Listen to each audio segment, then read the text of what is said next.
They killed, give me Isaiah 14 and 21. They did the same thing to my people. So that you said that they put millions of my houses. Yes, you said, sir. Should a murderer go to jail for murdering? Absolutely. Should a thief go to jail when he steals? Absolutely. Should a robber pay back the money he robbed? Absolutely. So why shouldn't the white man pay for what he did? That's right. That's right.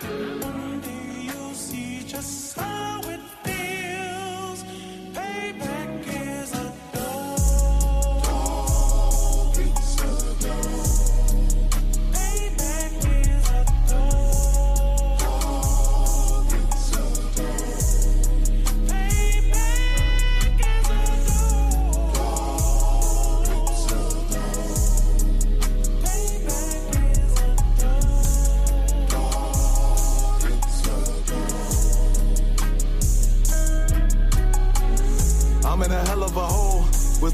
expected to grow. Just obstacles set in the road. That a result of me selling my soul. The story I'm telling is cold, but yet it's what everyone knows. The white man's the devil is known. America was never our home. Only a place of captivity, save facility, hating, disfigure me.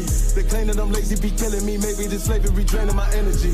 400 years and counting. The trail of my tears is countless. Main fact that I'm here is astounding, but I can't wait till this shit is surrounded. Ready to tangle my king and the angels, be ready to rap. Crack in the sky, nuclear missiles will make it official. I'm capturing every cracker surviving. Put them all in chains where they need to be. Slavery for me. And let the whole world see that with them in the cage and safer in the streets. Put the dog on a leash. Get resolved for the beast.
Yeah. All right.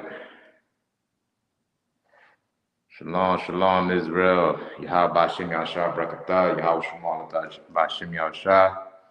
Priest and also Shah with the ISUPK started 1 West 125th Street, Harlem, New York, under commanding Jenna Yohana. Been teaching the truth since 1969. And today is the Tuesday night Brotherhood class. Every single Tuesday, we broadcast live from Orlando, Florida. Big up to my main man, Officer Canuck, man. The brother, man, been so kind and generous to allow me to teach one more time. You know what I'm saying? I guarantee the brother will be back on next week on Tuesday. You know what I'm saying? He just allowed me to teach for today. So I can just bring out this topic, and I definitely appreciate it. Anybody new in the school that's looking to get their Hebrew name, the link is posted in the chat.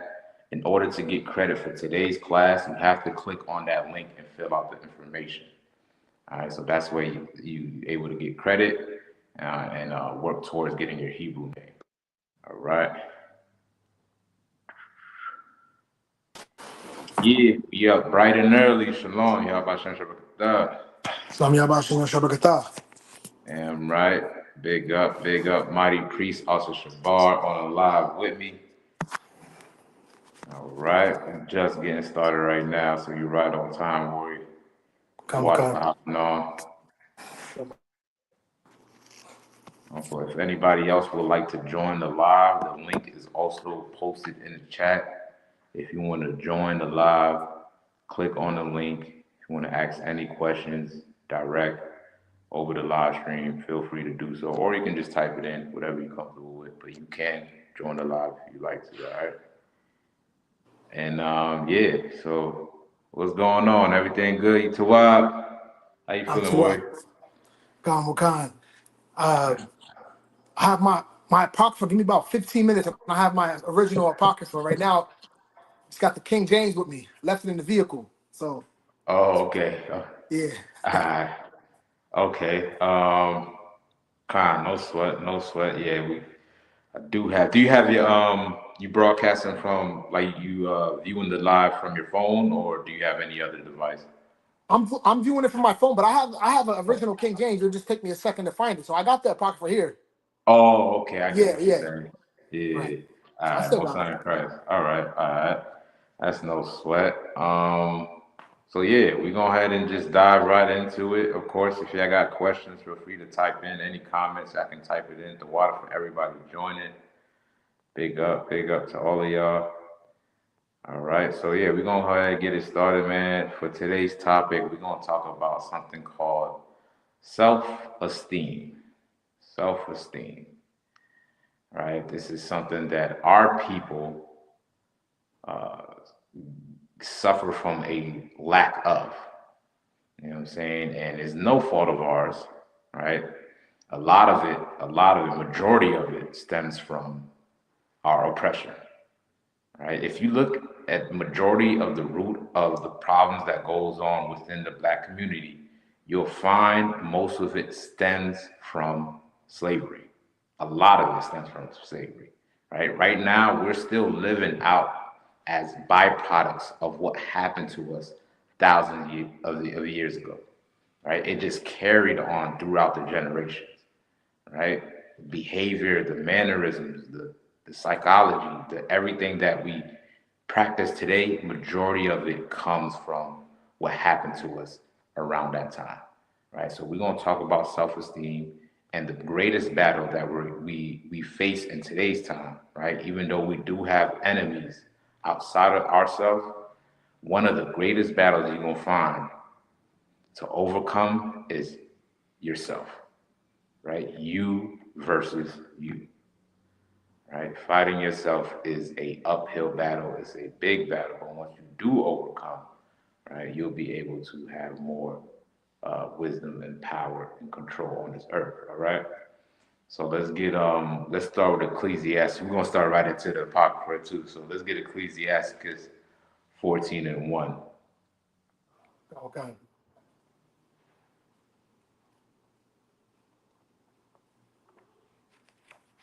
14:1.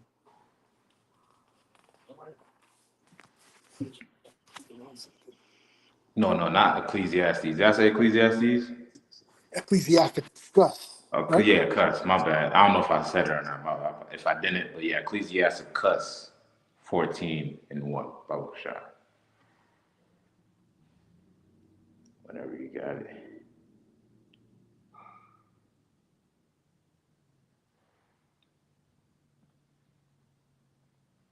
All right. And as I mentioned, right, the topic that we're going to be talking about today, as the brother grabbed the scripture, is self-esteem. So self-esteem, right? Low morality equals to low self-esteem. All right. You'll tend to find that a lot of our actions and our behavior is also a projection of how we feel inside about ourselves. You get what I'm saying?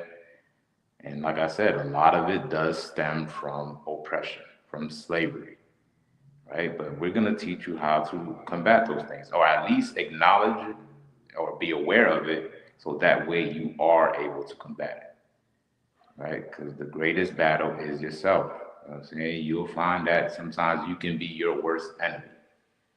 All right, Oscar Shabar, you still on with me? If you can hear me. Wakan, can you hear me? Con, I hear you now, boy. Okay. All right. And Con, so if you got it, Ecclesiasticus 14:1. All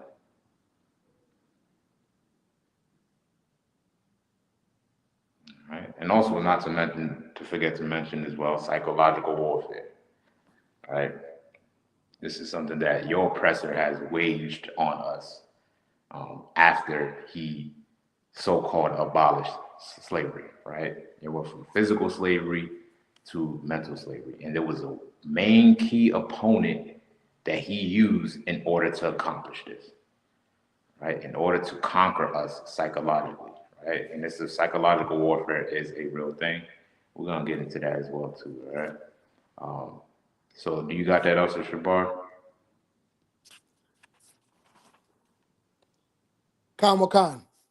Okay, all right, throw out where you got it. Ecclesiastes chapter 14 and verse 1.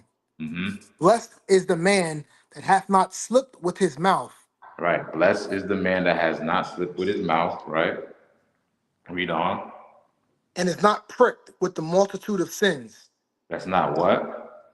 pricked with the multitude of sins. Right. What does it mean to be pricked? What does that sound like? So, Salaki, Hmm. prick. Is not pricked with. So basically, he's not plagued with sin. Prick. Yeah, you can put it in that way, right? Think about if you wanted to prick a thorn out of your finger, Kamokan. right? Because that thorn is bothering you, right? So you poke at it just to get it out. Now, it's not the most comfortable feeling in order to do so, right? But if you want to get it out, you prick it with either a needle or something like that in order to get that thorn out. Now, as I mentioned, it may feel uncomfortable, right? The comfortability of it. Now, like the scripture just said, blessed is the man, right? It's a blessing if somebody that's not bothered by what goes on within themselves, with their sins, right? Pricked with their sins, right? There is laws, statutes, and commandments that's written up in the Bible, including moral laws on how we're supposed to behave and how we're supposed to treat each other and how we're supposed to conduct ourselves as a nation, right? For all so-called blacks, Hispanics, and Native Indians. And the thing is, there's at some point in our life, it could happen to where you start to uh, gather up or fester up regrets and guilt. Well, those things start to bother you and prick at you, all right? And it bother you so much to where it lowers your self-esteem or how you feel about yourself because of your sins, right? Read on. Kamokan. Verse 2. Blessed is he whose conscience hath not condemned him. Bless is what? Is he whose conscience hath not condemned him. What does that mean? What's that? What does that sound like? So Salakia. So because Hmm. he's not pricked with the sin, he doesn't have he's not in denial. Like he's not blessed is he whose conscience hath not condemned him. So his conscience, like his worry from like living wrong, he doesn't have that. As someone who's a sinner in the world. Okay, calm. Yeah, that's a good way to put it, right? Your conscience is your mind, right? Your mind, right? You're not living with those things, those burdens, those regrets, and those guilts, right? Because you're not living a certain lifestyle. Now, if you are a person who may have done certain things, right? If, in the real world and the real person, most of us can understand what this feels like, right? Especially when you're new and transitioning from the world to the truth, right? Some of us will play and replay the things that happened to them before they became brand new. Or even they're often reminded of it from either their environment or their family members or people in their life. You get what I'm saying?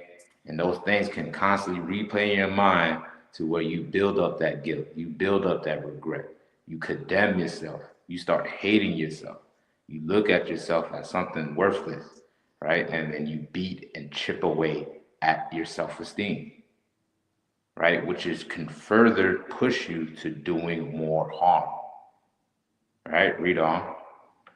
Kamokan. And who is not fallen from his hope in the Lord. Right. You know what I'm saying? That is a blessed man who comes into this truth, change their life, right? Who don't allow sin to live and dwell with them, so that way they're not pricked by their life decisions, by what they're going through, right? Read on. Verse 3. Riches are not comely for a niggard. Right, for a nigger, right? The word comely means what? Comely, it's like if comely in Song of Solomon, I think that means like handsome. Would you Like, or beautiful, right? beautiful? Right, something good and beautiful. Right? Kamokan. Right. The Bible is saying riches is not something good for a niggard. Right? A niggard is somebody that's stingy. Right? That's not, generous of what they have.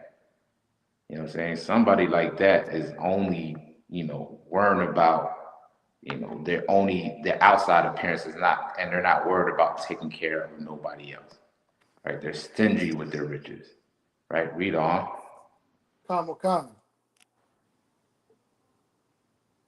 Okay, Salaki. And what should an envious man do with money? Right? An envious man to do with money. Envious a man of what? Envious of yourself. You hate yourself. Right? You may have the money, right? You may have the lifestyle, especially what's seen of today. Right? What we're reading about is perfect for what goes on today. Right? All right. All right. Most High in Christ. Who else we got on here? Also Canuck, the water warrior, popping on Shalom Yabba. Hey, Sean, yeah, from Shabbat Thumb. I see y'all don't want to be on camera today. It's all right. Oh, you okay? Oh, my bad. Yeah, it's on camera. Okay, there we go. All right. Yeah, so that can be something where, all right, can you read that verse one more time, that last part that we just read? Khan. Get my train of thought. Ecclesiastes chapter 14 and verse 3 in the middle. And it says, and what should an envious man do with money? Right. You know what I'm saying? Because of what we see today in social media, the flashy lifestyle, people with money, get money quick schemes and all of that stuff, they may on the outside look joyous and they're happy and they have great self-esteem, but deep down inside, they're empty. Right? Deep down inside, they're empty and they're not happy with themselves. Right? For the world, it seems as they are, right? But when they get by themselves, all alone in a room, a tear starts to fall down because they're pricked of their lifestyle, right? They're bothered of their lifestyle. You know what I'm saying? And this is the battle that we face when we transition from the world to the truth, to becoming brand new, right? Whoever you once were in the past, that person has to be done away with. You have to get rid of the old man and become a whole new person from the way you talk, walk, think, everything. You know what I'm saying? From what you celebrate, even your name is new. The language you speak is new. All of that. You know what I'm saying? Starting from scratch helps relieve that burden of regret and guilt. Right? Read on. Khan. Verse 4. He that gathereth by defrauding his own soul gathereth for others. Does what? It says, he that gathereth by defrauding his own soul gathereth for others. Gathereth for others, right? Now, what is this talking about? Who want to take a shot? You know what we at also cannot, book and verse? Come on, I know we got Okay. I'm right there. Okay, guys, just double checking. Okay, so who want to take a shot, right? He that defraudeth his soul, right, gathereth for others. Think about it like this, right? For time's sake, I'll just say it, right? You defrauding your soul by doing things that you know is not morally correct to do, right? But you do those things so you can make a living. You can make some money, right? You might sell a little drugs, right? You might do things that's not, morally right to do, right? Just so you can gather up riches for yourself. But guess what? Those same riches that you're gathering for yourself, guess what it's going to be used for because you're not doing it in the right way? It's going to be used for lawyer fees. It's going to be used to pay the judge. It's going to be used to pay the county, the city, the court. You know what I'm saying? Don't you know the city of Miami, right? Right there on Ocean Drive, majority of those buildings was built by drug money that the police department seized. You get what I'm saying? That money is not gonna last long if you think you're gonna get money by doing something that's morally incorrect, right? And a lot of people do that today, right? Not only with drug dealers, you have people on social media that gather it up, by doing something promiscuous, something they know they're not supposed to be doing, right? Defiling their own soul. So the point where they have the riches, but they can't even look themselves in the mirror, right? You're killing at your self-esteem when you do things against morals. That's what it all comes to, right? You may think that the person, right? And I'm gonna use this as an example, right? For a sister who dressed half naked, right? They say that's something that's empowering. Look at her. She's just expressing herself, expressing her sexuality or whatever they claim it to be. I mean, really, that is a woman with low self-esteem. She suffers from insecurity issues, right? A woman that's secure of herself will do what? She'll cover up. Why I say that? Because she knows what she got. You get what I'm saying? She's secure of what she got. She don't need to flaunt it and shake it on the internet for random strangers and pedophiles, pedophiles and weirdos to see, right? She's secure of herself. You know what I'm saying? But people with low self-esteem will trim their ways just to seek love, will do things that's against the code, against their morals, just to gain some riches or some liking. You know what I'm saying? But they're inside, they're hollow. Right? Read on. That shall spend his goods right riotously. Right, riotously. That's gonna spend your bread riotously. That is not gonna last for you to carry on your generations. You think you can continue on with that lifestyle and your generations and generations and generations after is gonna be taken care of? Soon enough, that lifestyle is gonna catch up to you. And all that money that you try to get up, somebody else is gonna be spending it. You know what I'm saying? Read on. Verse 5. He that is evil to himself, to whom will he be good? I need you to read that one more time. Kamakan, verse 5 from the top. He that is evil to himself, to whom will he be good? Now, this what sums up the whole thing and what we face within our community as a people, or why people do certain things of low morale, right? If you examine what goes on in the black community, they'll propaganda or even the majority of what we see, right, is us causing harm to one another, selling drugs to one another, hating on one another. Not once do we ever sit back and think within ourselves, why is that? Why is that? Your oppressor will make it seem as if you're just inherently this way. This is just who you are as a people. You're uncivilized, uncontrollable, and you just don't have no sense. That's what your oppressor will make it seem like. But really, what really is going on is a deeper issue. And that issue is what? What the Bible just said right here. Go ahead, Officer Shabar. Self-esteem issue, because basically that's it. Give the brother a hand. Give the brother a hand. You're exactly right. Right? We hate ourselves. Right? We hate ourselves and what we see in the mirror, so we project that onto the next brother or sister. Right? He that is evil to himself, he that hate himself, how could he love anybody else? Right? Don't the scriptures say, love thy neighbor as thyself? It's so hard for black people to love their neighbor because majority of us don't even love ourselves. You get what I'm saying? We don't even love who we are. So we shoot each other down in the streets. We sell each other drugs. We do all these things amongst each other because we suffer from that low self-esteem, from your oppressor telling you you are worthless, from your oppressor telling you that you are nobody, that you have no identity, that you started out from slavery. All of that is built up throughout your generations and released out on one another. Why do you think we never even considered the oppressor as the issue? when it comes to our community, right? I mean, the most violent person, the notorious drug dealer in the community, right?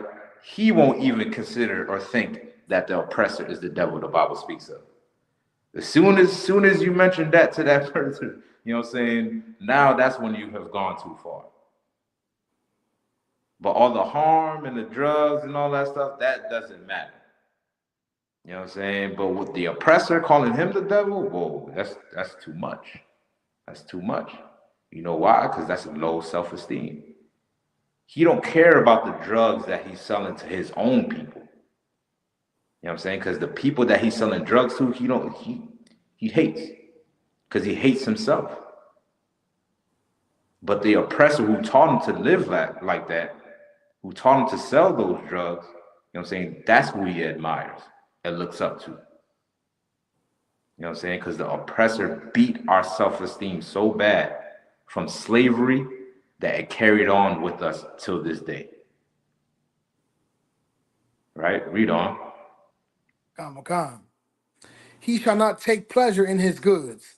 He shall not what? Take pleasure in his goods. It can't happen. Right? We don't hold on to our value. We don't hold on to what makes us us. We don't hold on to what makes us great. Right? Well, nowadays they call it inviting them to the cookout. Right? We invite everybody to the cookout. Right? They all invited just because they can pop lock or do something remotely black. We accept them in. You know what I'm saying? But our own, we have to press and push, right? Just to be accepted and loved by our own community. You know what I mean? This is what low self-esteem looks like. What goes on in the community, in the black community, Hispanic community, and Native Indian community is what low self-esteem looks like. And your oppressor knows it. He understands psychological warfare. He knows how to bring you down just to make himself go up. Right? Read on. Verse 6. There is none worse than he that envieth himself, Mm-hmm. and that is a recompense of his wickedness. Of his what? Of his wickedness. Guess what? The Bible said there ain't nothing worse than somebody that envies himself, that hate themselves. It's not a good thing. And as a black, Hispanic, and Native Indian man, you should not hate yourself, man. Yeah, you might have made mistakes. You might have done wickedly. But guess what? The Lord is granting you a second chance, a new opportunity to right those wrongs, right? Whatever you might have done in the past, the Lord can give you a clean slate to where you're not looked as that same person you once were. Right? You might have been a murderer, a drug dealer, a killer, a schemer. You come into the truth, you won't be that person anymore. You might have been a whore, a stripper, prostitute, whatever it may be. You know what I'm saying? You come into the truth, you won't be looked as that anymore because you become brand new. You know what I'm saying? But those behaviors of being a drug dealer, being scheming your people, hating your people, harming your people, being a whore, those are signs of low self-esteem, of you hating yourself. But if you were taught you were royalty, you think you would have behaved that way? If you were taught since birth that you descend from a nation of royalty, how do you think we would have behaved in our community? Think about it. Give me some examples. How do you think we would have behaved if we would have been told that Jesus Christ comes from our bloodline?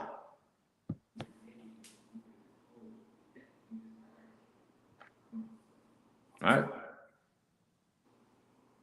We wouldn't be seeing what goes on in the community today. You know what I'm saying? But they beat you down, put you in this circumstance, put you in this condition to where now you think there's no way out. There is a way out for you, black man, Hispanic man, Native Indian man, woman and child. There is a way out for you. You know what I'm saying? The Bible is that way out. All right? You want to first understand who you are to build up your self-esteem, to build up what's inside of you. Right? Read on. Oh my God. Verse 7. And if he doeth good, he doeth it unwillingly. Right. Read on. And at the last, he will declare his wickedness. Right. You know what I'm saying? He's gonna do it even if he does good, he's gonna do it unwillingly. Right? You got some of these entertainers who have millions of dollars that go out and, give a little to the community, give turkeys out and all that stuff. You think they want to do that? You think they give a damn about doing all that stuff? If they really cared, they would have built a school like they doing out there in Africa. Right? They would have poured all that riches back in the hood where they came from. That's the hood that made them. But they won't do it. They go out and get a $28 million mansion with 40 bedrooms for God knows what out in Whitey's neighborhood, which makes no sense. Now, I understand, by all means, get your paper, I understand. But don't forget about who you are. And these things don't happen amongst us because we are taught to hate ourselves. We've been given that low self-esteem. By default, even when we view another black person, we view them with an evil eye. You know what I'm saying? We look at them with that disdain where, this nigga think he's something, this person think he that. I know you probably stole that. You probably got this by this. You know what I'm saying? This is how we view each other. Right? Even with our oppressors, right? Oppressors like Jeff Bezos and Elon Musk, when they, flaunt their riches and their success, we say, well, they work hard for it. Right? When we become successful and get a little bit of riches, we say we sold ourselves to the devil. You know what I'm saying? Like, this is what goes on, right? Like, our people, we view ourselves in that light because our oppressor beat that in us. You know what I'm saying? Imagine, we got to start looking at how the Bible views us, on how God views us, and not in the lens of our oppressor. Right? Read on. Oh my God. And at the last, he will declare his wickedness. Mm-hmm. Verse 8. The envious man hath a wicked eye. Has a what? Hath a wicked eye. An envious man, a man that's envious of who? Of himself. Right? A man that hates himself will have a wicked eye. Read on. He turneth away his face and Mm-hmm. despiseth men. And does what? Despiseth men. If you ever wondered why we do what we do in our community, guess what? We're reading about it right now. Right? This is the Black community therapy session right here. This is it. This is why we do what we do. Yes, Officer Shabar, go ahead. Salakia, from that last verse, despiseth men. So this is why, the term flies around the community. He's a hater. He's a hater.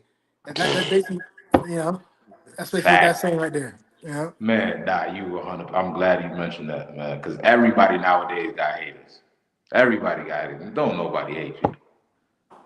You know what I'm saying? They don't nobody trying to hate on you or nothing like that. Like, everything is not always what it seems to be, right? But we love to blow things out of proportion, right? When it comes to us, we love to blow things out of proportion because we view ourselves with that wicked eye in a negative light, right? It mentions that even in Deuteronomy 28 as one of the curses. Your eye shall be evil towards his brother, right? The woman eye shall be evil towards her husband. You know what I'm saying? This is something that we suffer from in the curses, the punishments of God through slavery. You know what I'm saying? Your oppressor understood every intricate detail to making sure that you hate one another and harm one another. He understood how to do that, right? He took meticulous time to making sure that Blacks, Hispanics, and Native Indians don't get along. And he started out by conquering your mind. By conquering your mind and feeding you propaganda of how you are a slave and worthless on this earth. And that's something that we fester and keep in ourselves to this day. Right? Low self-esteem can kill you. Right? Loving yourself is how you're able to love your neighbor. Right? If you know your neighbor on drugs, you know what I'm saying? Would you want somebody to do that unto you? Right? You know you want to smoke that bull crap. You know you want to shoot up that bull crap. So why do it to your neighbor? Right? You really hate you. You're defrauding yourself. Right? To gather up. You know you wouldn't want your daughter to shake her behind on the pole. Right? So why go in the club and toss dollars to another sister's brother? To another brother's sister, daughter. You know what I'm saying? Why would you do that if you love your neighbor as yourself? You know, if you really love yourself, you want to do those things. But you're doing those things because you don't really love yourself. Loving your brother is loving yourself. Taking care of your community is taking care of yourself. Right? And it's a reflection of loving God. Right? Any more on that? Yo, you want to say something else, Shabbat? No, I was wiping my face. No, you good. Okay. God. Anything y'all brothers want to say, man, feel free to do so, man. You know what I mean? Anything you want to add. But go ahead, continue on. Verse 9. A covetous man's eye is not satisfied with his portion. With his portion, right? Like you mentioned, the haters. You know what I'm saying? You know, you don't love yours. I think J. Cole got a track like that. Love yours. You know what I'm saying? You're not satisfied with what you got. All right, so you project that onto the next brother or sister. Be content with what you got. The Lord decided for you to have that, whatever it may be. If that's your portion, be satisfied with that portion. That does not give you the right to hate on the next brother or sister, or to harm the next brother or sister, or to sell drugs to the next brother or sister because you ain't got nothing in the refrigerator. Because you got nothing in the refrigerator, now the whole neighborhood has to suffer because of you? That don't make no sense, man. You know what I'm saying? But that self-hatred will make you behave like that. Low self-esteem will make you behave in that manner. Right? Read on. And the iniquity of the wicked drieth up his soul. Right. You're only killing yourself. You're only harming yourself, man.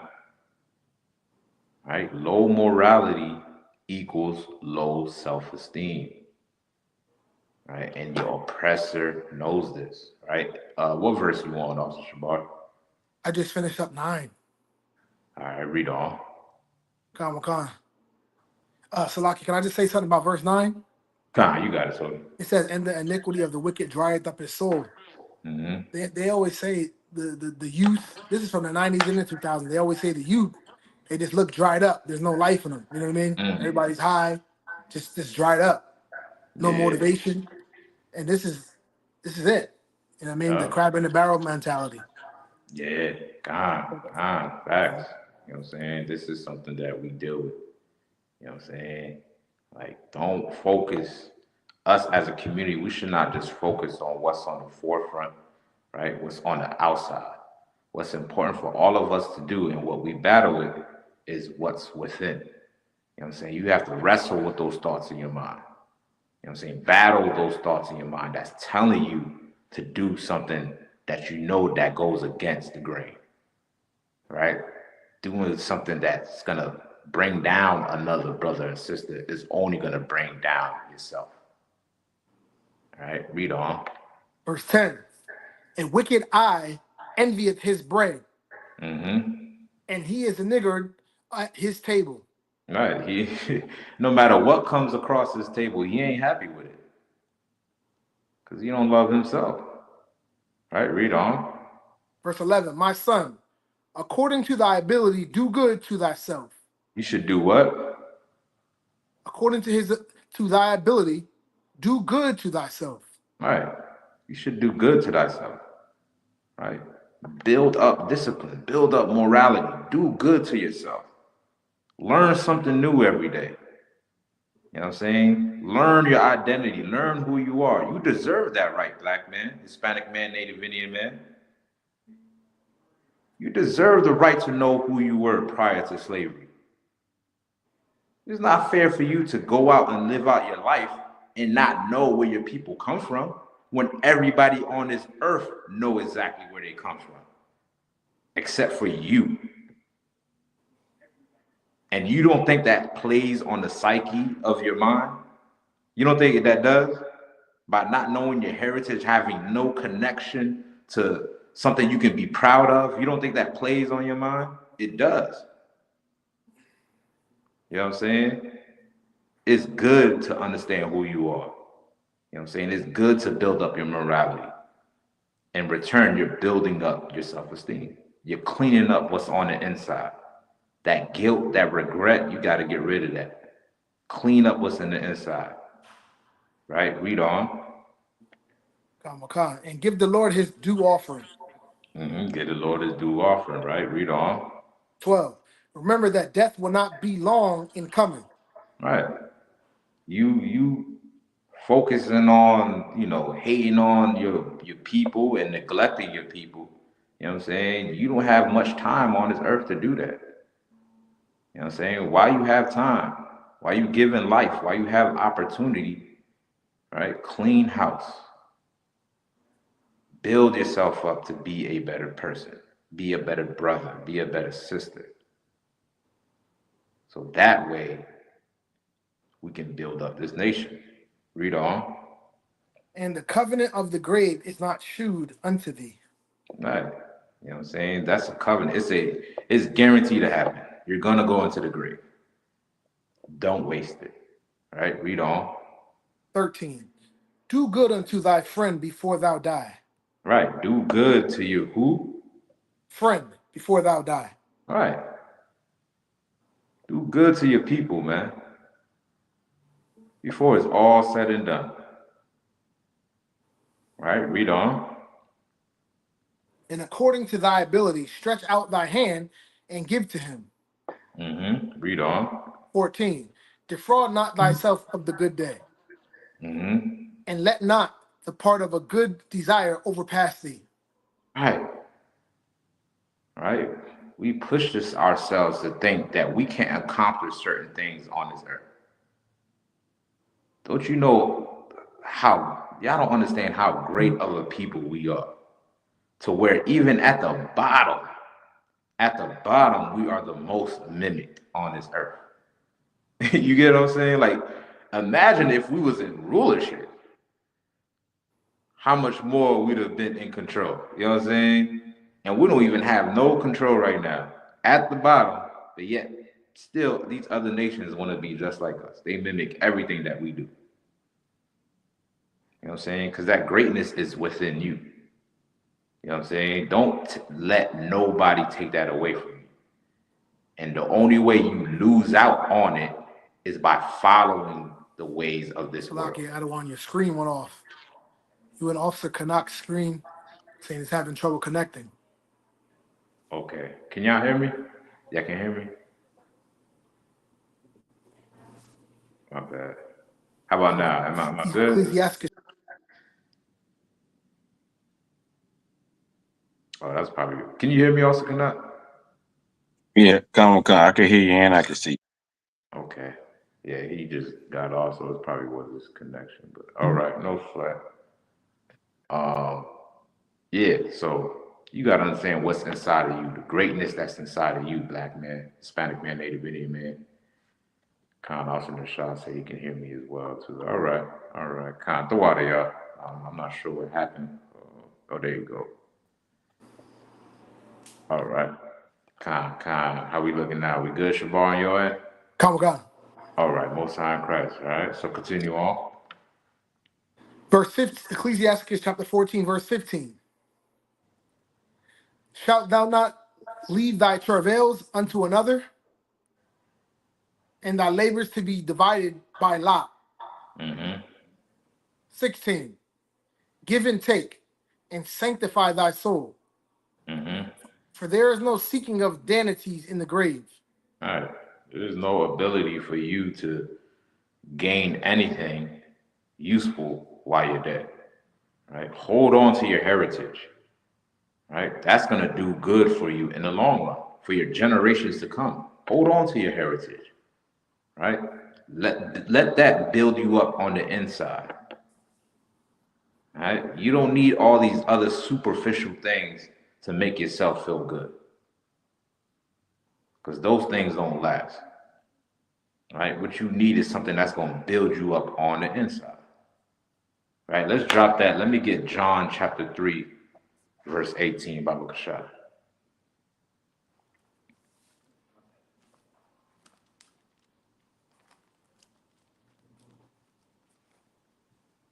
John chapter 3, verse 18.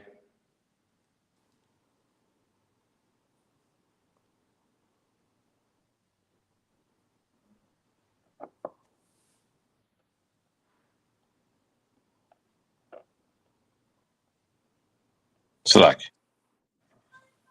St. John. John chapter 3 and 18. Okay. Can you hear me? Yeah, I hear you just fine. Okay. The book of John, chapter 3, verse 18. He that believeth on him is not condemned, Mm-hmm. but he that believeth not is condemned already. Right, that's 3 and 18, right? Okay. Okay, read on. Salaki, your signal. Because he, You said what? The signal now on your screen. I think I think it's coming from your end, Shabar. You want to double check your connection. Just double check. All right. All right. You continue on. Cannot. okay. Because he have not believed in the name of the only begotten Son of God. And this is the condemnation. Mm-hmm. The light is come into the world, Right. This is what condemns people. Right. Condemnation. Right. That light has come into the world. Right. Read on. and men love darkness rather than light. Right. The problem is that men love darkness rather than light. Right. People love darkness, meaning they love the evil of this world rather than cleaning up and following the light, which is our King Yahushua, what's written of in these scriptures. Instead of following that, we rather follow the world. Read on. Okay. Because their deeds were evil. Because of what? Their deeds were evil. Right? Their deeds is their action.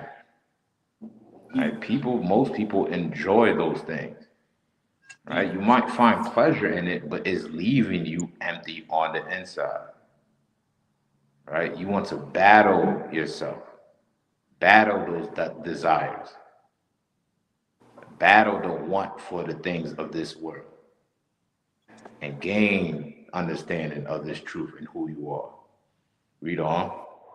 Come, verse 20. For everyone that doeth evil have to have like it. For everyone that doeth evil, the light neither cometh to the light. Oh, Salaki. For everyone that doeth evil hateth the light, Mm-hmm. neither cometh to the light, Mm-hmm. lest his deeds shall be reproved. Let's what? His deeds shall be reproved. What is that talking about? Somebody explain. What is Christ is trying to say here by that last state? That's a heavy statement right there that Christ is saying. Lest his deeds be reproved. What does that mean? Salaki. Go ahead. That, what he did in the dark gonna come to the light eventually. or he don't want to like give up. He don't want to give up the lifestyle that he been living. And if he coming to the light, he gotta. I mean, if he coming to the truth, he gotta actually fight those old ways, those demons, and it'll be known. Like you know, like just for instance, someone that smokes weed. You know what I'm saying? When you come to serve the Lord, you got to stop smoking weed.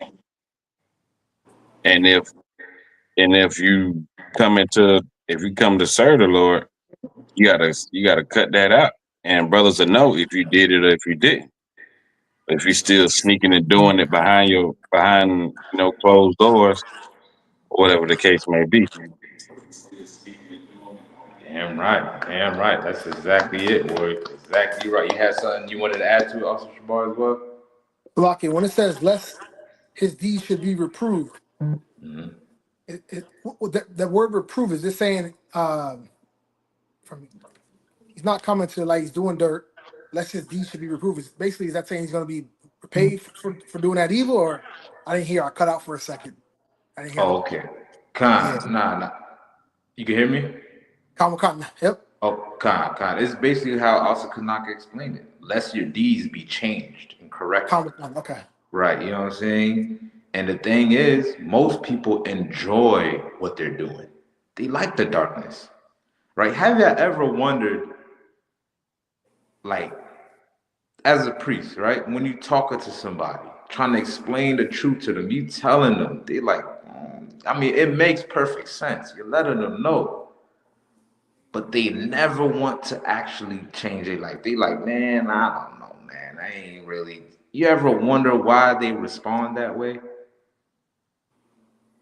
And the thing is, sometimes, and I'm battling ourselves, right, with you versus you, you may think, man, I should have explained it this way. Maybe I explained it wrong.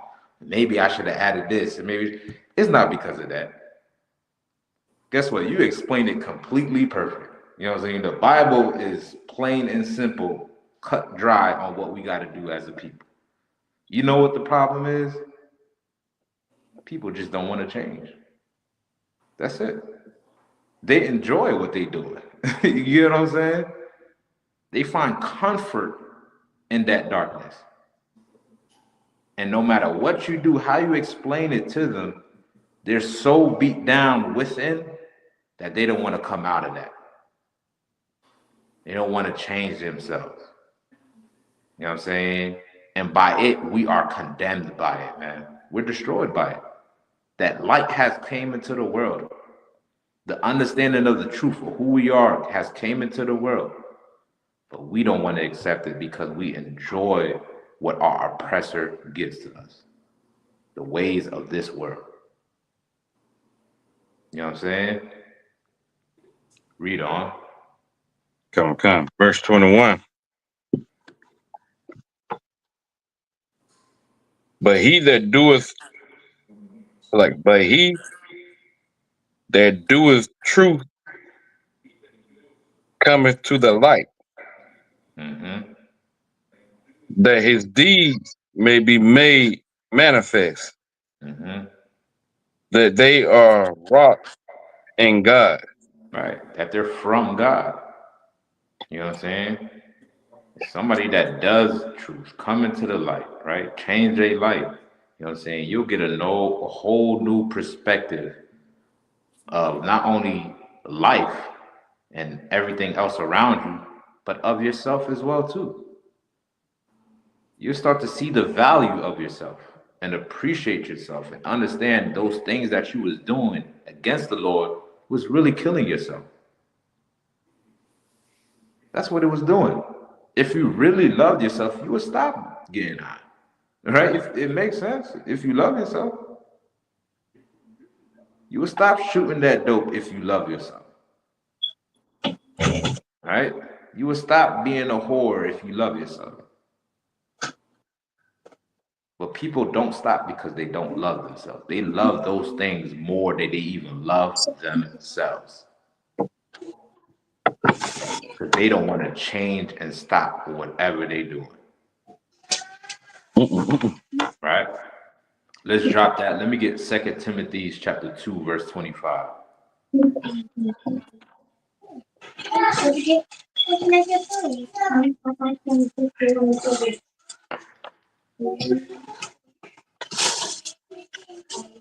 I got it whenever you're ready. All right, you got it, soldier. 2 Timothy chapter 2 and verse 25. Hey, In meekness, instructing those that oppose themselves. That do what? Oppose themselves. Right? Our job is to instruct our people that oppose themselves. Because there is people out there that do oppose themselves, right? Which is why it's hard for them to come out of that darkness. Right? What does it mean oppose themselves? Go ahead.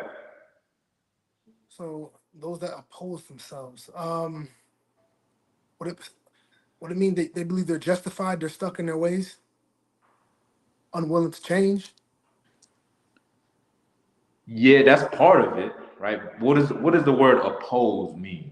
Oh, against Slacky. Against. Right. Yeah, Facts. against. Yeah, you got it. You're exactly right. You know what I'm saying? You're against your own self. Like you said, they think they stuck in their ways. You know what I'm saying? Where they start to internalize that self-hatred, right? So much so that they start to blame themselves. Right? They start to blame and think that there's no way out. Everything that's done, that no other entity had their hand in it. Everything that happened to them in their life, that there is nobody else that possibly, that might be, could be at fault. We don't want to believe that. You know what I'm saying? What there is, right? And building yourself up is not healthy to blame yourself, right? You have to forgive yourself for what you did. You starting brand new, forgive yourself. You did not know. You didn't understand. You wasn't taught. You wasn't raised right. Well, this is your opportunity to get that learning, to get that understanding. And I'm only doing it out of right meekness. You know what I'm saying? Your oppressor forced you to believe what he believed in. That's why you think the things that you think right now. That's why you think you're a Christian. That's why you think you're a Baptist. That's why you think with zodiac signs and all that bull crap. Because your oppressor forced you to think like that. Well, I'm just telling you out of brotherhood. You know what I'm saying? That is not the way to think. That's not the way to live. You know what I'm saying? That you shouldn't hate yourself. That you should love yourself. Learn your heritage. You know what I'm saying? Don't oppose yourself by adding immoral behavior to yourself. Right? Any more on that? Verse 25? Khan, in the middle of 25. If God pre-adventure will give them repentance to the acknowledging of the truth. Right. The Lord can give you a second chance of whatever you might have done. Listen, we all have messed up. We all did wrong. You know what I'm saying? But the way to actually get on the right track, you have to start within. You have to start with yourself. That's where the battle begins. Starts with yourself. Once you clean house, then you'll be able to raise up this nation. Then you'll be able to fight. But you can't fight if your mind is blurry and you're steered the wrong way. You gotta clean house, right? Let's drop that. Let's get Matthew 23 and 25.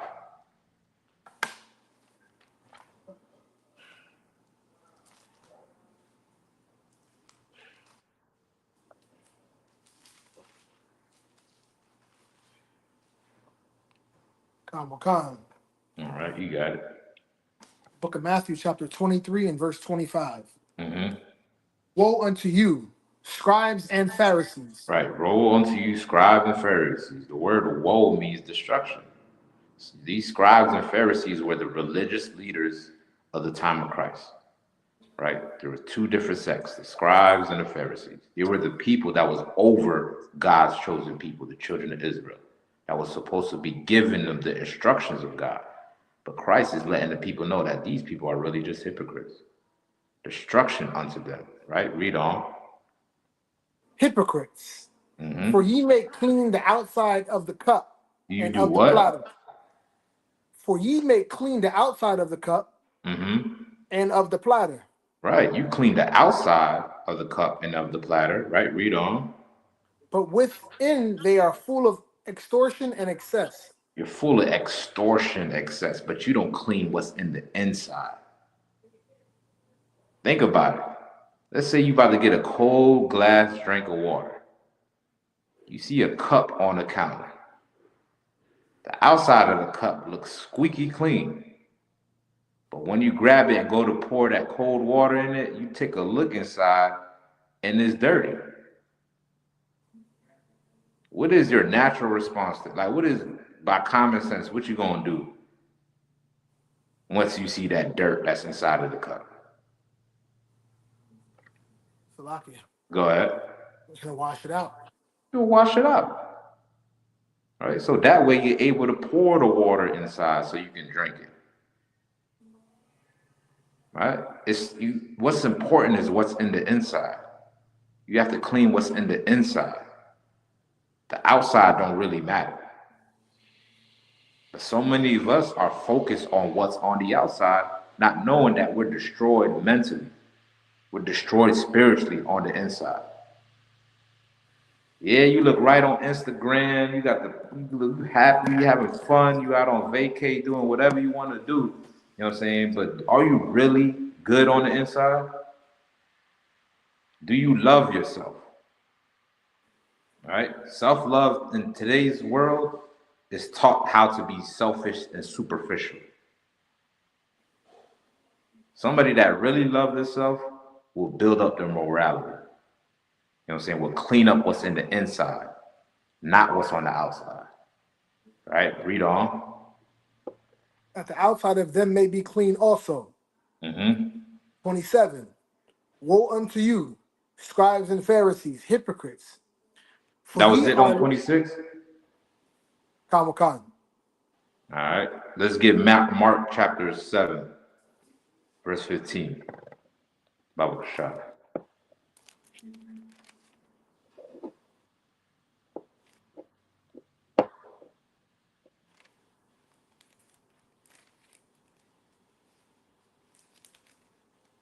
Come on. All right, you got that word.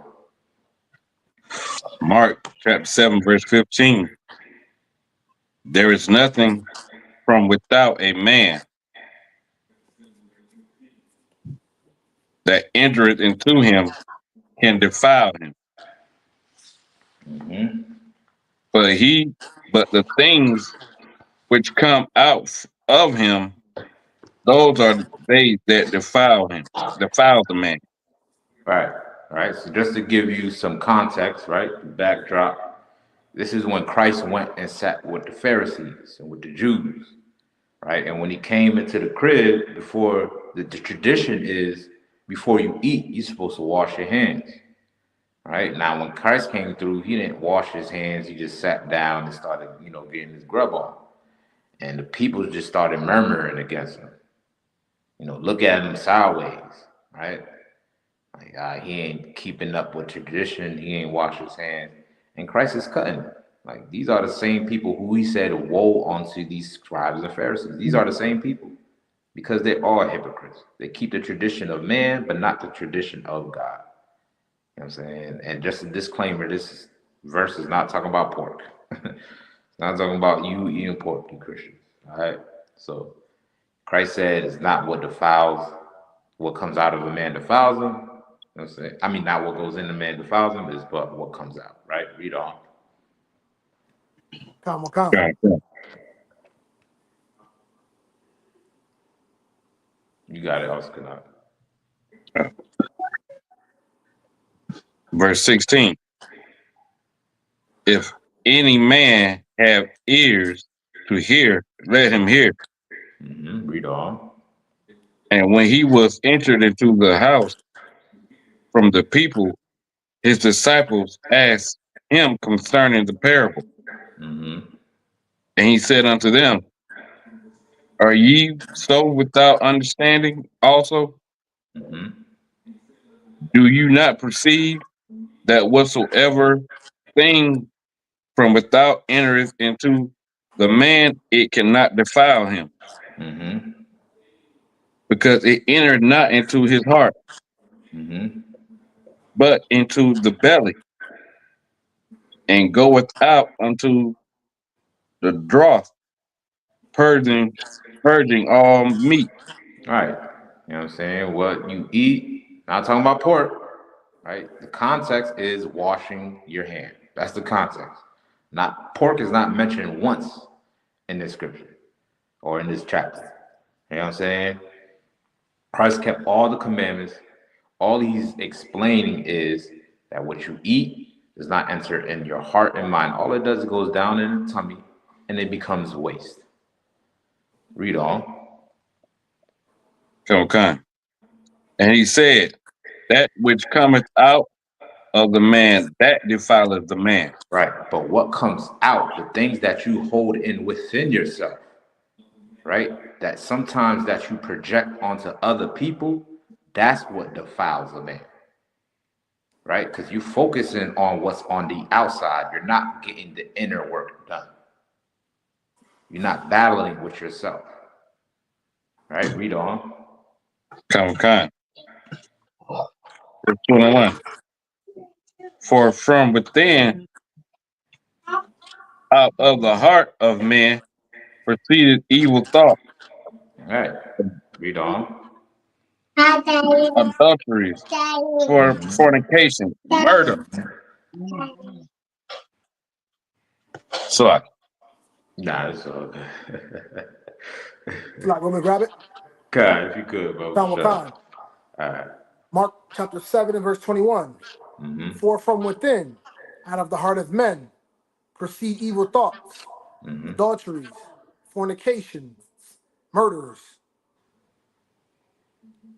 Verse 22. Thefts, covetousness, wickedness, deceit, lasciviousness, an evil eye, blasphemy, pride, and foolishness. Right. These are the things that's within a man that defiles a man. Right. The things that you have in yourself that you didn't clean up. Right. You didn't get rid of.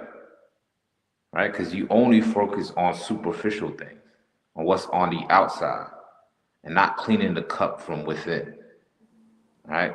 So when you interact with your brothers, right, and when you interact with your sisters, you're doing it with an evil eye. You're doing it with wickedness, covetousness, lasciviousness. You know what I'm saying? All these things that's immorally, right, incorrect to do. You know what I'm saying? All these things is all our people suffering from that low self-esteem that we have within ourselves. You know what I'm saying? From the slavery, from the oppression, from the propaganda, from Jim Crow, all the way up to 2024. You know what I'm saying? We are a living byproduct of these things. All right? Let's drop that. Let me get Ecclesiasticus chapter 30, verse 21, Baba Kashab.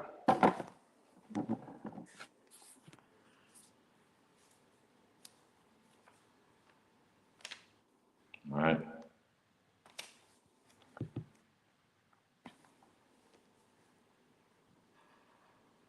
gosh. All right, you got it. You said 30 and 21? Khan, Baba Kashab. Come on, God. Ecclesiasticus chapter 30, verse 21. Give not over thy mind to heaviness. Give not over thy mind to heaviness. What is heaviness? Go ahead, Officer Shabar. Lock you. Like the cares of the world, stress. Yeah, that's definitely a part of it. Cares of this world, stress. What else?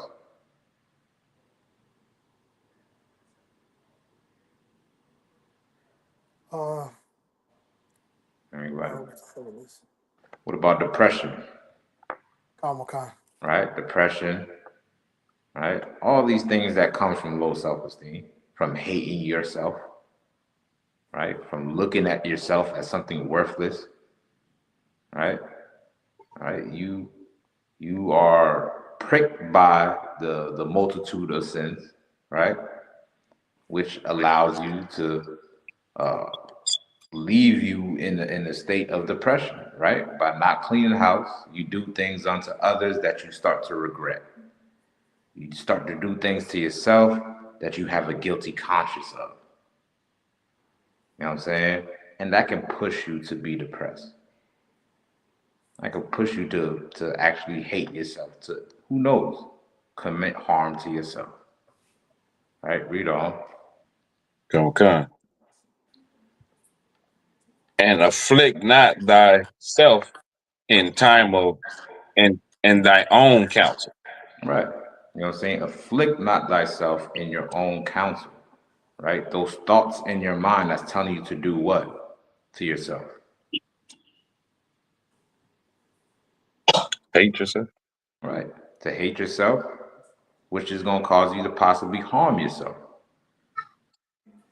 And sometimes, right, instead of keeping that internal, thought of harming your own self because you hate yourself, right? You harm others because you hate yourself.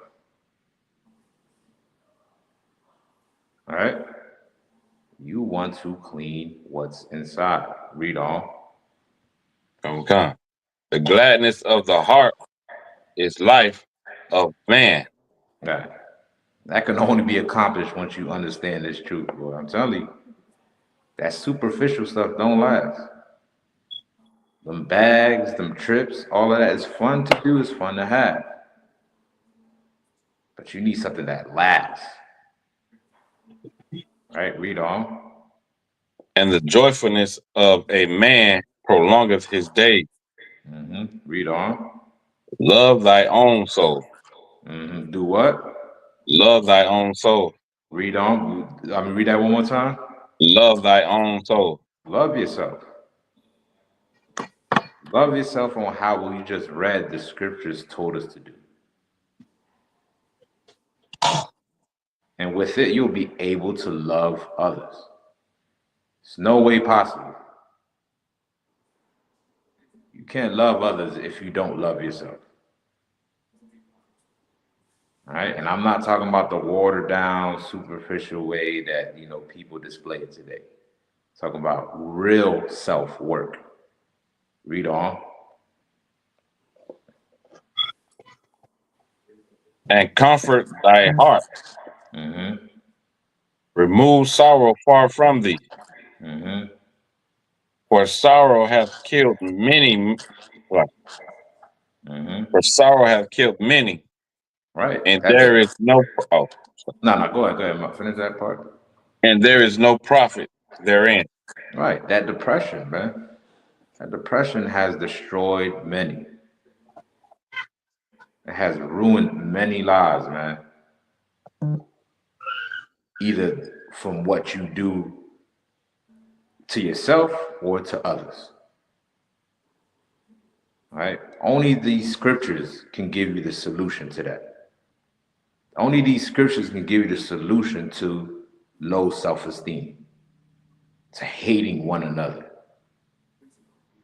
And it can also give you the root cause of it all too. All right.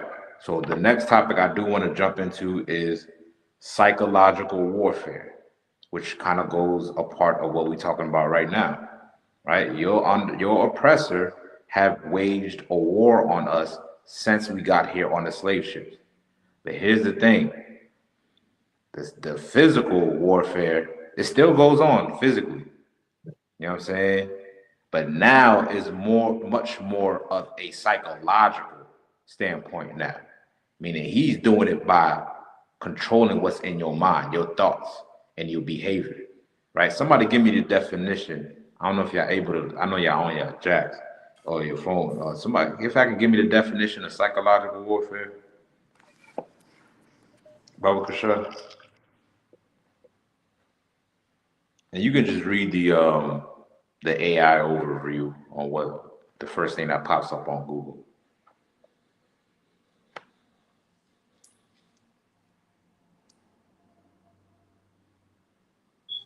Right? Battling your mind.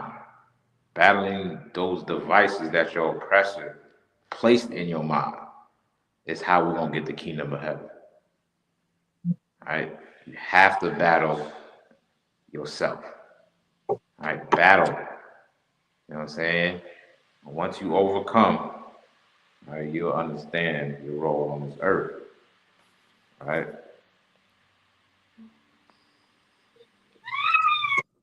I wasn't Salaki. I was able to pull it up. I just sent it to Officer Kana because I couldn't read it at the same time. Oh, okay. I just screenshot the definition for him. All right.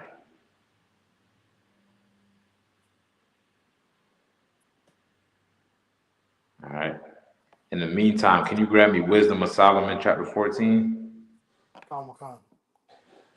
and verse 12? So like, Come, go ahead. yeah, I was trying to look at the thing off Shabar. Can you hear me still? Yeah, I can hear you.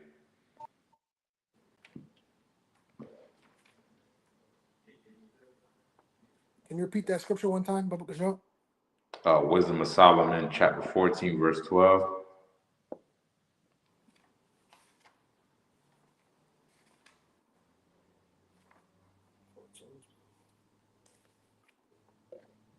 Come. Salaki, can you hear me? God, I hear you now. Damn. Yeah.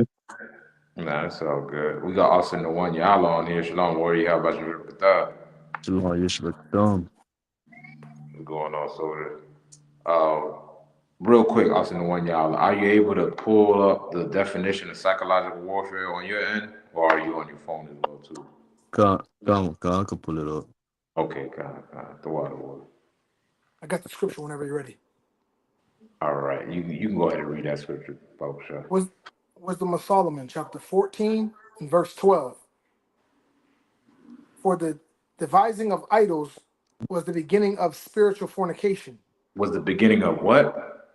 Spiritual fornication. What is spiritual fornication? Can anybody tell me?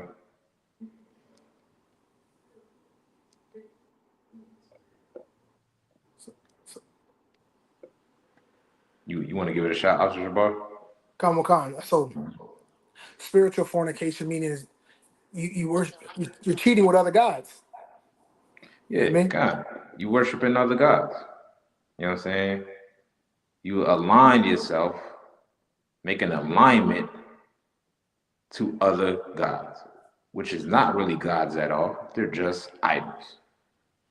That is the beginning of where it starts from, where it stems from, right? That is the beginning of low self-esteem, right? Psychological warfare, your oppressor understood, right? In order to get you to hate yourself, right?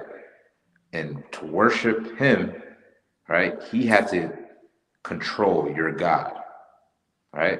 By him controlling your God is how he controls you. Read on. Come. And the invention of them, the corruption of life. Right, the corruption of life, right? You know what I'm saying? Austin the shot, the water for putting the definition on there. If you got it, Austin the one y'all, can you read it real quick? Come. Go ahead. Psychological warfare is the use of propaganda and other psychological operations to influence the attitudes, emotions, and behavior of an opponent. Right. Don't you think your oppressor, don't you think he exercised this on you as a so-called Black, Hispanic, and Native Indian man? He definitely did. Right? Starting from slavery. Like I just mentioned, in order to control you, he had to control your God. Right? Officer the one y'all, can you type in slave Bible real quick and give me what it says in Wikipedia, just so we can just get straight to it? Slave Bible.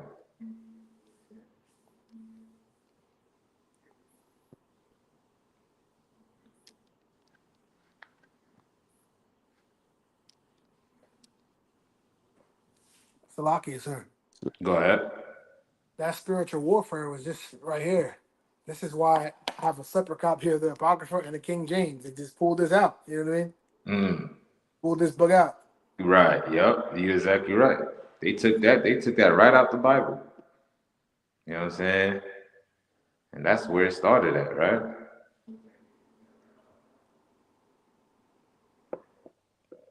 Were you able to look up the slave Bible?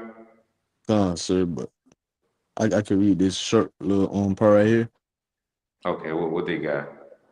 Khan said an abbreviated version of the Bible, specifically made for teaching a pro-slavery version of Christianity to enslave people in the British West Indies. Mm. You hear that? Did you hear what he just read? I don't think you heard. Did they tell you when it was published too? Because that's important. 1807. 18. So let me hear you read it one more time for people that's listening, right? This is a actual Bible that was published in 1807 by the slave masters. Right? Read that one more time. Another one, Khan. An abbreviated version of the Bible, specifically made for teaching a pro-slavery version of Christianity to enslave people in the British West Indies. Now, what is commonly taught to us that the Bible was used to enslave us, right? I know often most of us heard that before. They use the Bible to enslave us, brother. Why you reading? That's the white man book. Why you reading not the Bible? When all along the truth is that they were using a book called the slave, what they dubbed as the slave Bible, in order to enslave you. Right? This is how Christianity, the religion of Christianity, was formed. It was not formed from what's actually in the Bible, but it was formed from what they called is the slave Bible, which is a abbreviated version, meaning all the books in Exodus, all the books that teach you how to empower yourself, all the books about color, all the verses about color of Christ was taken out of it. All of it was taken out of it. They even got a copy of the slave Bible in the Bible Museum in Washington, D.C. And if you actually see it, the physical copy, you would have thought it would have all the books in it. That's how thick the book is. It's so thick that you think it looks like as if every book, chapter, and verse is in that Bible. You know, you was gonna say something? Somebody gonna say, my bad. If you don't want to, you can go ahead. No sweat. But kind of, you know what I'm saying? That's how thick it is that you may think that it has all the books. But when they took a good, 80% out of it, and that's what they gave to the slaves, right? As they used it as psychological warfare to teach you that everything that's great is white. Because look at the book says it. God even said it. And psychologically, we're hearing the slave master and thinking it's true. And from there, we start to believe that he's God and we're just the servant, right? You know what I'm saying? Also, Nashah said now instead of talking it out, they just won't read it out. Right, facts. You know what I'm saying? Like this is what they have, right? They use this in slavery. And the date is very important too. Can you tell me when it was published? Also the one y'all? Yeah.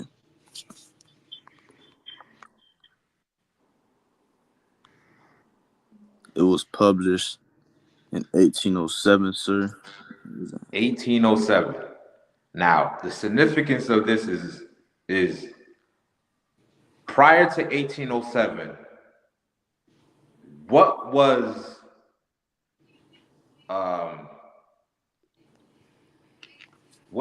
what big event happened a little bit prior to 1807 during slavery? Who can tell me? Who knows a little bit of history? 2 years. I'll say 2 years. I'll give you this then. 2 years before 1807, a major event happened that involved the slaves and slave master. Go ahead, Officer Shabar. I'm just throwing this out there. Did Nat Turner have the slave revolt?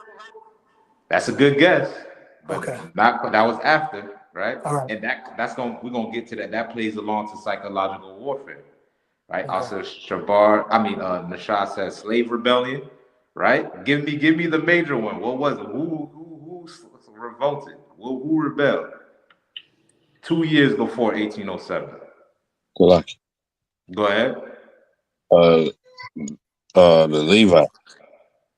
Give the brother a hand, right? The Haitian Revolution was in 1805. 2 years after that, your slave master understood something. He understood that he couldn't defeat us physically, Right. but he had to find a new way to defeat us. And you know what the tactic that he used was psychological warfare. Right? It's no coincidence that 2 years after the Haitian Revolution that the slave Bible was published. That should let you know that we always knew who we were. Even since back then, we always knew who we were. Now back to what Officer Shabar said about Nat Turner. What inspired Nat Turner revolution? Go ahead. What inspired Nat Turner revolution? So Salakia, Go, go ahead, Officer Shabar.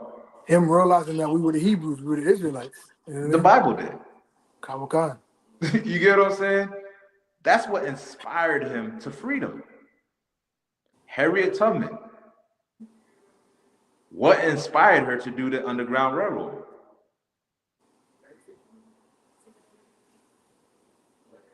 Right? Little known fact, Harriet Tubman used to suffer from epilepsy, right? From an injury that she got at a young age.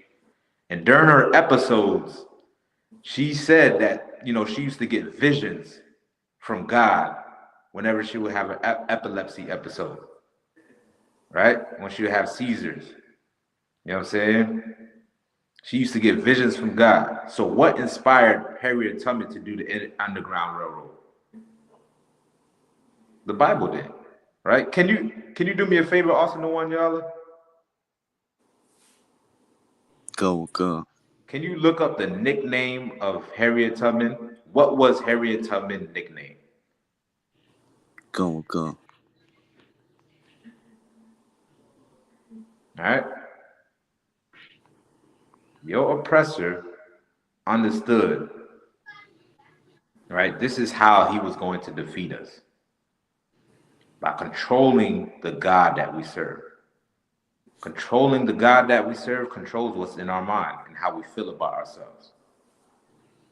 Think about it. What other nation, name one nation on this earth. Listen, I'll put money on the line, right? I'll cash out anybody $20 if they can name me one nation on this earth that serves a God that looks nothing like their identity. Can anybody name me one? Other than blacks, of course, Hispanics and Native Americans, right? You know what I'm saying? I know y'all want them $20, you know what I'm saying? Y'all would have easily said black people, you know what I mean? Don't take all my bread, you know what I mean? But other than us, name what other nation on this earth that serves a God that don't look like that. Can anybody tell me? Salakia. Nah, can't. You can't find it. Salaki. Go ahead, Officer Kanat. I was finna say Esau, He serves Caesar Borgia. This is a guy but right here. he also serves Buddha, Shiva. There you go. He's a Muslim. He's the last Mohican. He's the last samurai. Right, which is true. But my whole point is that his basis of his whole belief is serving a Christianity. God that looks just like him. Right. Okay. Right? He serves a God that looks just like him. That's his foundation. Now he, venture off to other gods and other people's beliefs, but his foundation was making himself a God. Right? Now let me ask this question. Why do you think it's important as a nation to have a God that looks like you? Salakia. Go ahead. Without it, you won't have no self-esteem. I like, yeah, you been paying attention. Huh? You paying attention. Good. I like that answer. Yeah, right. So, We at Alpha Shabar. No, I was just gonna say his point, and then you'll never be a second class citizen because as long as you serve Caesar, you're a second class citizen in any other nation that you join, whether it's uh, uh, rock, the cobblestone. If you join any of these other religions, you'll always be a second class citizen to them. So that's why you need a God that looks like you. You know what I mean? You put Facts. yourself first. You're separate. You know. Facts. Yup, that's exactly right. You know what I'm saying? You want to add something else, Canuck? Um, I was gonna say like it promotes self-awareness. It promotes like if you know if you knowing like you're aware of your heritage, your culture, what you believe in, you know what I'm saying, what you worship and all of that. If you knew if you knew your first of all, if you knew your heritage and your culture, then you would know what God you serve. And serving a God that looks like you also have it gives you a connection to your higher power. Get the brother in. You know what I'm saying? All of y'all brothers is correct. Y'all all correct. Right? It's important to have a God that looks like you because this is how you empower your race. This is how you do it. If you want to drive your people to accomplish something great, you give them a deity outside themselves with greater ability than themselves that looks just like them. That's what empowers them. Well, how the hell black people, Hispanic people, Native Indian people supposed to feel empowered with this? How the hell are we supposed to do it?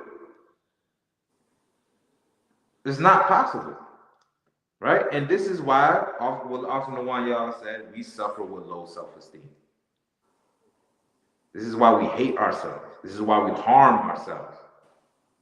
This is why we do all manner of evil to ourselves because we've been taught to worship a people and serve a people that looks nothing like us.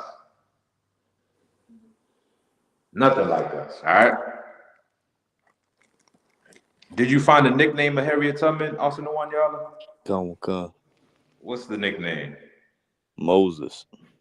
It was what? Moses. What is black people doing naming themselves after biblical figures? Hold on now. Salakia. It Go got some, ahead. it got some on here. You said what? It got some more on here, sir. Okay. Okay, Khan, go ahead then, Soda. Come, it said she courageously returned to Maryland at least 13 times over the course of a decade to rescue her partners, brothers, family members, and friends, guiding them to safety. So, like, guiding them safely to freedom. By 1860, Tubman had earned the nickname Moses for liberating so many enslaved people at great risk to her own life. Mm-mm-mm. All right. Go ahead, Officer Jabbar. So basically, from that definition, I'm getting just like we say today, when the Most High sends Yahushua back, we're no longer going to speak of Egypt. The new America being destroyed is going to be the biggest thing. That means from Most High giving Moses the power to walk us out of Egypt. That means that our people of that time, that was still the greatest thing on earth that ever happened for the Hebrews. You know what I mean? Khan. So, like you said, it was never a secret. You know, you know, Right. you know. Yeah, Khan. Exactly. For them to even make that comparison. Like, you get what I'm saying? Like, now the myth will tell you, what people will say is, well, this is a white man's book, right?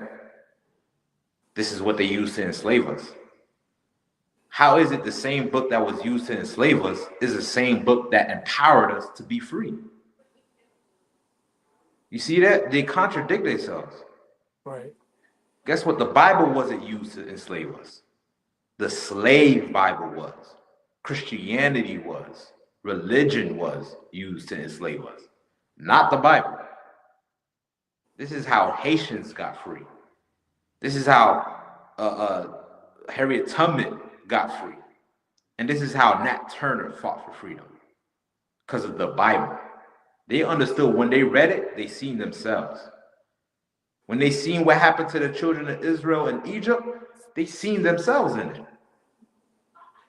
They seen what happened to them, and they knew that it was talking about them. That's why she was given the nickname Moses. And another myth that black people didn't know how to read. Yes, we knew how to read. You know what I'm saying? This is why they published a whole slave Bible. You get what I'm saying? Because we were reading. But they needed something to combat that. So they came up with the slave Bible so we can follow their religions and their beliefs. You know what I'm saying? That's why they made laws that if you were caught reading, they would do what? Cut out your tongue, gouge out your eyes. Because we knew how to read. How you think, well, who else is going to build up the infrastructure of America? You're going to have to read the maps. You're going to have to read a concordance. You're going to have to read all those things in order to get it done. We knew how to read, and we always knew who we were. But that was too empowering for your oppressor. That gave us too much self-esteem. So your oppressor came up with the idol of himself, right? In order to destroy your self-esteem. This is how he did it, right? Christianity is killing you, black man, Hispanic man, Native Indian man. Religion is killing you. Love yourself by loving your God, the nigga God, not this white man here. This is not your God, man. Right?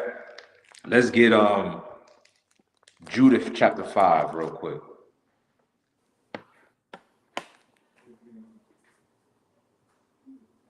Like it, sir. Con, go ahead. Can you hear me? Con, I hear you just fine, word. All right.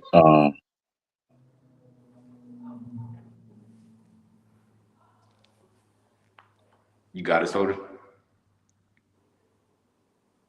You can hear me? Y'all can hear me? I can hear you. I think Officer Kanak is paused. If you see his screen is paused. Oh, okay, Con, yes. Yeah, you pause. So yeah, if somebody got Judith chapter 5. What verse, Salakia? I want to start at 1, but for time's sake, jump me down to where it says,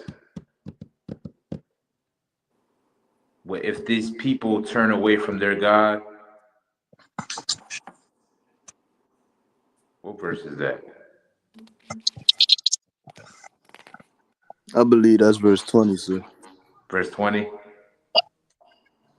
or around there. Okay. Yeah, if we can, let's start at verse 19 then, if we could, Bible shot. I was Officer Canuck, you Kanak back is back. on? My bad, Shabbat, real quick. You back on, Canuck? Answer. I was Did you trying want to. to read or something, or you wanted to say something? Yeah, I wanted to say something real quick. I read this article, this interview that they did with this sister that she was a slave, and it was talking about how if they got caught with reading books that they were sold, and That how they they were were sold. what? Sold. What? Good Yeah, night. she said you got caught reading a book, you were sold, and how the slave masters would starve them, and the only thing they would eat was what they had grew in the garden. And she made a point saying that they didn't have no holidays. Mm. And I thought that was big because even in slavery, like us today celebrating these holidays, you only did that when the so-called slave master said that you was free. Mm-hmm. Like when you was around when they was celebrating Christmas and Thanksgiving, and she was saying in her article that they was preparing all this food, cooking all this food, but they could not eat none. Mm-hmm. And they didn't celebrate holidays. So I was trying to bring that up so I could read a little bit of it, but it's too hard. I just cut to the boat with right there with what I just said. Slow. Nah, that's heavy. Most High in Christ, man. Like, you know what I mean? Like, even in slavery, we knew who we were. You know what I mean? And we got Christmas coming up. And the only reason you Negroes celebrate Christmas is because your oppressor told you to. There's no other reason. Right? That's how you know that we suffer from this psychological warfare. Right? This is how you know we serve him and not God. Salaki. Go ahead. Just on that point. I don't, this is my personal opinion. I believe he just allowed the slaves to. I don't think he told them to. I think they was just showing them that they was good slaves, so they adopted. And this is just my personal opinion. I'm not saying that I'm right or not. What I'm saying is the way I'm thinking about it now. Since the sister said that they couldn't celebrate it when they got free, I thought that they was. I think that they was trying to show the slave masters that they could still be good slaves, even with a slave mindset. Like we doing what master do. Yeah, kind of. I mean, yeah, that's the same thing either way. You know what I mean? Right. Either if he told us it didn't, you still get it from the slave master. Mm-hmm. You know what I'm saying? It's not nothing Yeah. that we made. You know Right. what I'm saying? So kind of, yeah, either Slap. way, it comes from the oppressor. You know what I'm saying? Right? So like I got verse 19 when you need it. Khan, you go ahead, soldier. Judas chapter 5, verse 19. But now are they returned to their God and are come up from the places where they were scattered and have possessed Jerusalem, where their sanctuary is, and are seated in the hill country, Right. for it was desolate. Right. Just to give a quick backdrop, right? This is a heathen, if I'm not mistaken, an Ammonite speaking to the king Assur or something like of a Syrian king, right? And he's asking his generals in his army how to overthrow us as a nation. And in his response, he gives the king, the Syrian king, the whole breakdown summary of our history, right? Judah 5 is a good book to read. By him giving the king the whole breakdown of our history, lets you know that they study us. They know us as a people. They know our heritage. And also, he said one important factor after he gave the breakdown of our history, right? And this is the point right here, right? Read on how to overthrow us, right? Read on. Verse 20. Now therefore, my Lord and Governor, if there be any error in this people, If there be what? any error in this people, Read on. and they sin against their God, If they do what? sin against their God. So, what is the beginning of spiritual fornication? What is the beginning of sin? Go ahead. So the point we made earlier, them spiritual fornication, if they sin against their God, that's one way. Well, that's the root of the issue right here. Right. And what is it? Right? If they sin against their God by doing Fornication. what? You said what? Salakia, fornication. Which is true, right? What was the word that it used before it mentioned the beginning of spiritual fornication? What is the beginning of spiritual fornication? All right. Slap. Stop. Go ahead. Is it damn psychological warfare? All right. That's what they waged on, right? Right? But what did they use in order to control the cycle and control our minds? The slave Bible? Our God? God, right? Right? What's the word? Read that one more time. Read that verse one more time, and I will give it to you for time. Now, therefore, my Lord and Governor, if there be any error in this people, and they sin against their God, let us consider that there shall be their ruin. Right. If they sin against their God, this is how they're going to be destroyed. Right? Worshiping idols.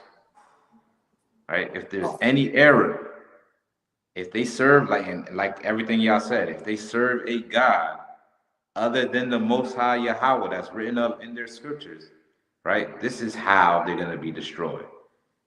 right? Christianity is an idol. This right here, this is an idol. This is what an idol is, right?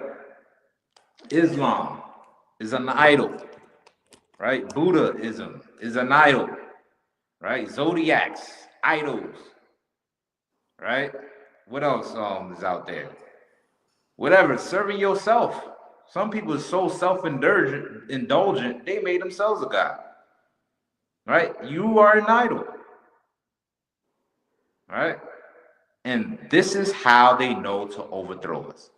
Your oppressor knew just the same way that this Ammonite heathen, your enemies know that if they served a other god, other than the God that they're known to serve, then we'll be able to overthrow them.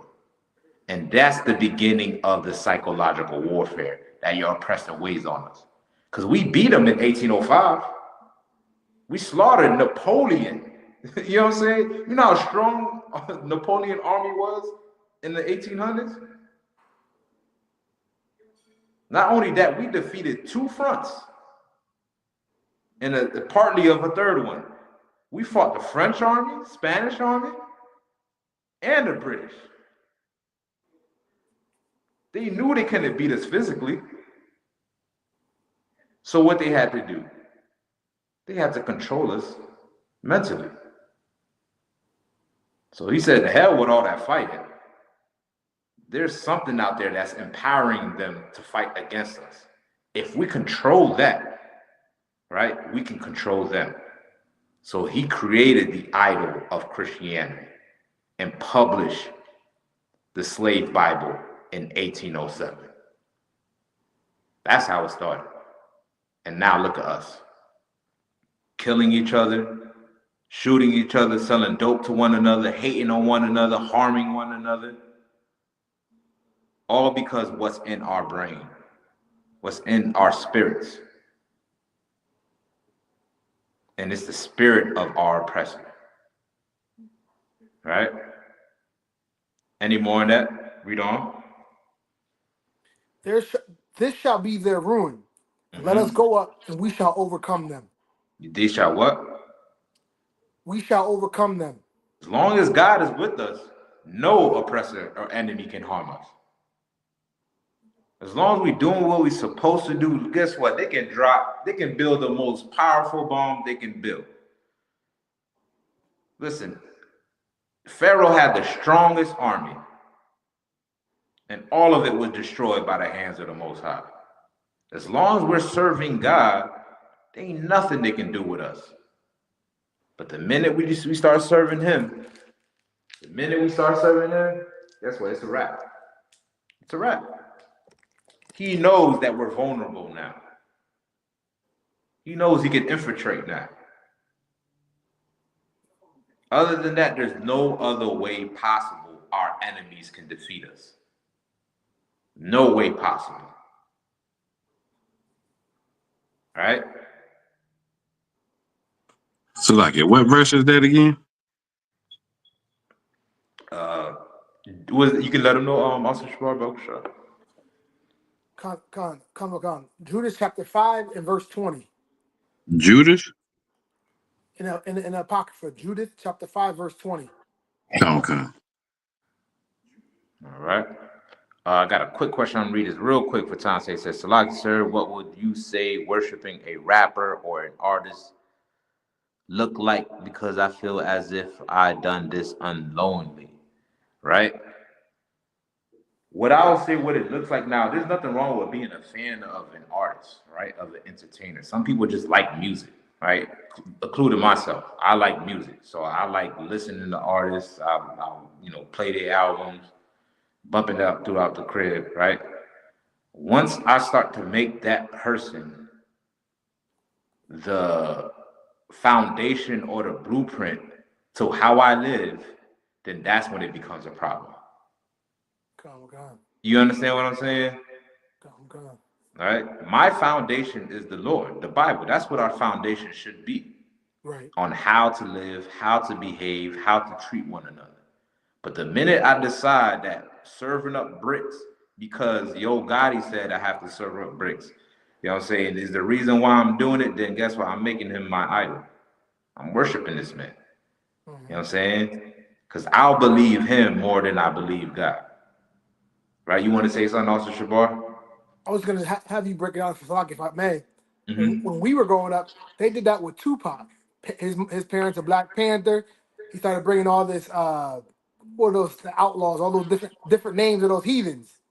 They started naming themselves after that. So Mm-hmm. they're shifting to the Arabs and whatnot. You know what I mean? They basically was worshiping Tupac. If you think about it, you know what I mean? Yeah, kind of. Thug Yeah, life. facts. You know what I'm saying? And don't get me wrong, Tupac make bomb music, fire music. You know what I'm saying? But guess what, black man? You're not a thug. You get what I'm saying? You don't live that thug life. That's not you as a people, right? Once we started adopting that because we see them doing it. I remember a time where having all type of tattoos on yourself, I remember that was taboo amongst us. For a minute, for a good second, no nigga out there was walking around with 120 tattoos on himself. Right? It wasn't, I remember it wasn't until Lil Wayne came out with tattoos all over his body. That's when Negroes felt like they wanted to get tattoos. That's a problem. You know what I'm saying? And here's the bigger issue. The problem is here is where it lies the issue. It's the fact that we don't understand our heritage, we don't understand our culture, we don't know who we are. So anything that's presented to us, we follow it.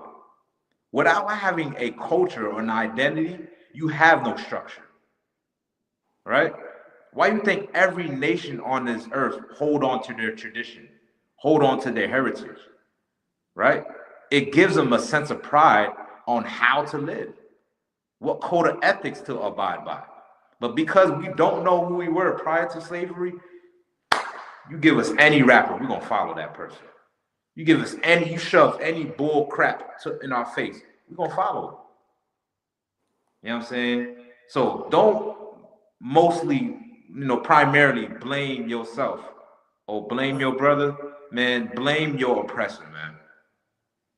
Blame your oppressor. You know what I'm saying? He's the one that put these artists to be the way they are, put our people the way they are, you know what I'm saying? Gave us this belief of Christianity, you know what I'm saying? And in return, we produce internal hatred for ourselves. That's what happened. Right? You know what I'm saying? So, Khan, I hope I answered your question. Damn, man, we out of time. How do y'all feel about me getting one more verse? You know what I mean? Y'all good? Y'all cool with that? Y'all ready to go? There's one more verse. I'm gonna be quick. I ain't gonna be long. Come. You rocking with me? All right, one side. Let me get one more. Let me get First Maccabees chapter 3, verse 18. All right. And while he grabs that, I'm gonna just read this real quick. Deuteronomy chapter 28, verse 64. Right? It reads, right? And the Lord shall scatter thee among all people from the one end of the earth unto the other, and there thou shalt serve other gods, which neither thou nor thy fathers have known, even wood and stone. Right? This is what the Bible says in Deuteronomy chapter 28, verse 64, what will happen to us. Right? We serving these other gods, wood and stone, is talking about Christianity and Islam, two major religions amongst so-called blacks, Hispanics, and Native Indians. You know what I'm saying? And like Officer Shabar said earlier, we became second-class citizens when we start to adopt their gods. And think of it, you treat a dog bad enough, guess what? Eventually it's gonna start to hate himself. Right? It's gonna start to behave in a way, right, where it's not normal for a dog to behave. It's gonna tuck his tail. It's gonna hide and cry and hide in behind a couch every time somebody walks in a room or somebody goes to pet it. It's gonna flinch a little bit. You know what I'm saying? Well, guess what? Black people have been abused for over 400 years. Don't think it's strange on why we behave the way we behave today. it's gonna affect you psychologically, right? You got that for me real quick? Khan Makan. You got that. First Maccabees chapter 3 and verse 18. Unto whom Judas answered, it is no hard matter for many to be shut up in the hands of few. That's First Maccabees 3 and 18. Khan Makan. 3 and 18. What is it? 18 or 48? Is it 48? Is there a 48 on there? I can't even read my own Khan Makan. handwriting. There is. There Okay. is. All right, you got that? Go ahead. Okay. First Maccabees chapter 3 and verse 48. Mhm. And laid open the book of the law. Right, there we go. Right, this is what the heathens did. Right, once they conquered Israel, they laid open the book of the law, which is our records, the Bible. Read on. Wherein the heathen had sought to paint the likeness of their images. They sought to do what? Paint the likeness of their images. They sought to do what? Paint the likeness of their images. What they sought to do? Paint the likeness of their images. This is where it comes from. Right? They open up your records, your documents on who you were before slavery, and instead of it being depicted as it's supposed to, they started to paint it as themselves. This is where you get images like this from. Jesus Christ is a black man. Moses, black man. David, black. Solomon, black. Now imagine if we were taught that since our birth, since our youth on up. Imagine as a community we were taught that. Just imagine what we could have accomplished as a people if we were taught that. Just imagine.